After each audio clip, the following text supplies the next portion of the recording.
Hello, Ray Phoenix here. Welcome to Let's Play Ratchet Deadlocked, Part 13. We're stuck on this stereotypical war zone. Looks like then again, almost every other level in this game looks like a stereotypical war zone. We have to go inside and tighten those bolts, and then tighten something else at the end of the level, or tighten another bolt in some other part. Let's just more bolt tightening and trying to survive this constant barrage of battle and weapon fire and all this crap they're blasting us. But a fusion rifle can make quick short work of this stuff. Just have the fusion rifle at your side, it can obliterate entire legions of these enemies in just the blink of an eye. It's how powerful it is now, and it's almost fully upgraded too.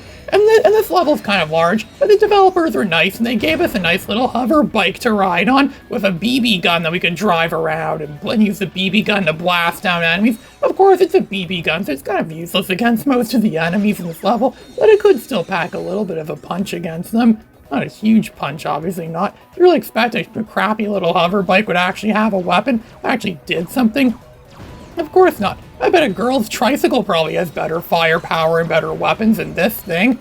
You know, those like those tricycles that girls ride on, they're pink, and they have like a basket on them. Yeah, a basket make a better weapon than any of this crappy firepower we have. And they even put stickers on them a lot of the time too. Yeah, Ratchet should put stickers on his motorbike. Well, actually, it might not be a good idea. It's just gonna get ripped to shreds in this level. It's gonna get destroyed, and we're gonna have to do all this on foot. It's almost like playing Simpsons Hit and Run on foot. I actually saw someone do a challenge like that once where they had to play Simpsons Hit and Run without driving a car. Was it possible? No, it's not. It's a game where that's entirely based around driving cars. It's how you're intended to play the game. And so of course you can't beat the game without we're just on foot. You think someone has ever beaten this game before without using a weapon, a gun, or anything like that? No, I don't think so. And there's like enemies everywhere. We just have and the fusion rifle's the best weapon we have to destroy all of them, which is why I'm pretty much almost exclusively using this one weapon. That's what it seems like in the original Ratchet & Clank too. I just started playing the original Ratchet & Clank again. It's the third time I ever did a full run through of the game. I first ran through that game back in 2013, and I did another run of it in 2024, 11 years later, and now it's 2026, and I'm just doing another run, this time the Japanese version, and boy, there's so much stuff I forgot about that game. There's so much things I didn't remember. It's a PS2 Ratchet & Clank I'm the least familiar with. I've played it the least.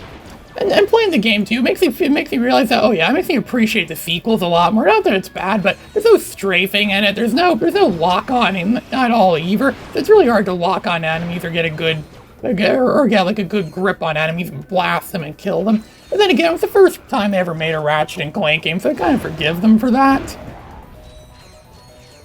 If the original Ratchet & Clank had controls similar to the sequels or even this game, it'd probably be a lot easier. And bolts, it's really hard to get a lot of bolts in that game. There's this shady guy that offers to buy you offers to sell you the Rhino weapon, the most powerful weapon in the game, and it costs 150,000 bolts, which that's peanuts compared to the amount of bolts you make from playing this game. But in the original Ratchet & Clank, yeah, it's really hard to get a lot of bolts. Everything gives you such small, very minuscule amounts of bolts. And the worst part is that game constantly forces you to pay for things a lot of the time to buy stuff just so you can progress in the story. So assuming you want to progress in the story, you're going to have to be buying a lot of stuff. You're going to be ending up with very few bolts a lot of the time, even though you've been playing the game for hours on end. Yeah, good luck ever trying to buy the Rhino at 150 bolts.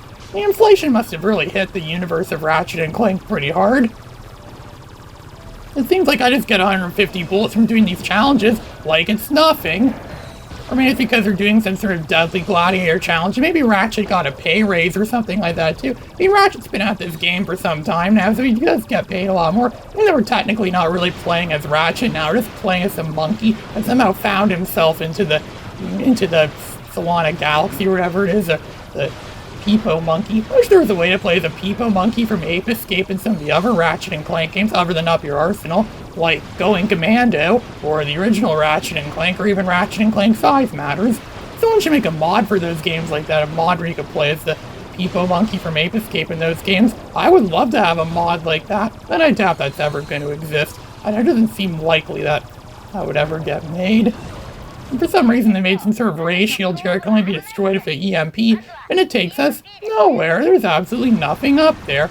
I don't know if there's a titanium bolt or a gold bolt or something like that there, but there's Nothing there. And all we have is just our crappy little pea shooter that goes against these things. Yeah, that's what Mega Man's weapon was called in the first 3 Mega Man games. It simply is called a pea shooter because it was, they probably just shot peas at people, which are, very, wouldn't really cause any damage at all. Essentially just giving this guy several slams in the chest, several smacks, punches in the chest with this fusion rifle. It's almost fully upgraded. It's like I have to kill like 20 more enemies with it, and I'll have a fully upgraded fusion rifle. I think that'd be the first time I ever got a fully upgraded weapon in this game. Oh look, it's already fully upgraded right now, and I have to kill 20 more enemies for that. It's fully upgraded, the fully upgraded fusion rifle. I now have one of the best weapons in the game, fully upgraded. Got it so far into the game, and now it became the first weapon to get fully upgraded. Yeah, all my other weapons are jealous that this one got upgraded first. We won 9,000 bolts for that. What? 9,000? Yeah, 9,000 bolts. Took another death-defying risk, and we got 9,000 bolts. We got more bolts for doing the Spyro the Dragon fly through the frickin' rings challenges and that. This one involves us trying to destroy a statue of Ace Hardlight. What are we going to do? End the regime of Ace Hardlight? Are we going to knock it down like what those people in Coruscant did to that Palpatine statue in the 1997 version of Return of the Jedi? Nah, people don't seem to like the 1997 version as much as the version I grew up on. I used to watch it on VHS all the time, and that's the version I always would watch. Had a few additional scenes and a few changed scenes too. I still have those tapes to this very day, those Star Wars VHS tapes. I don't watch them as much anymore because I have the original theatrical versions on DVD, now those 2006 versions, and I also have digital files of them too, so I don't just watch the theatrical versions now. That's the version I like. It's my way of getting back at Star Wars for not releasing the original theatrical versions. And I think that's a perfect way to get back at them. Kind of like how I had to get back at Sony by playing the good classic games, the games they don't want us to play anymore, like this game. They didn't re-release it in the Ratchet & Clank HD collection. I don't know if it ever will get any kind of maybe it did get re-released somewhere else, I just don't know about it. It would be hard to play this game on a PS3. I mean, all my PCs play these games better than my PS3 does, mostly because my PS3 doesn't play PS2 games, which is part of why I don't play it that much anymore. I used to use it to play my PS1 games all the time. It was the best thing I had to play PS1 games at one point in time. Because of memory cards, because a lot of my games require save data for memory cards. I don't have a lot of those memory cards. They can't hold a lot of space. But the PS3 could create them for me, so I could just play as many games as I want and have to worry about running out of storage space. It was a match made in heaven at the time.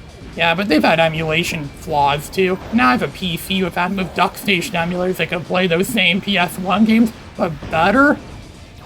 I have to play my PS1 games on my PC now most of the time too.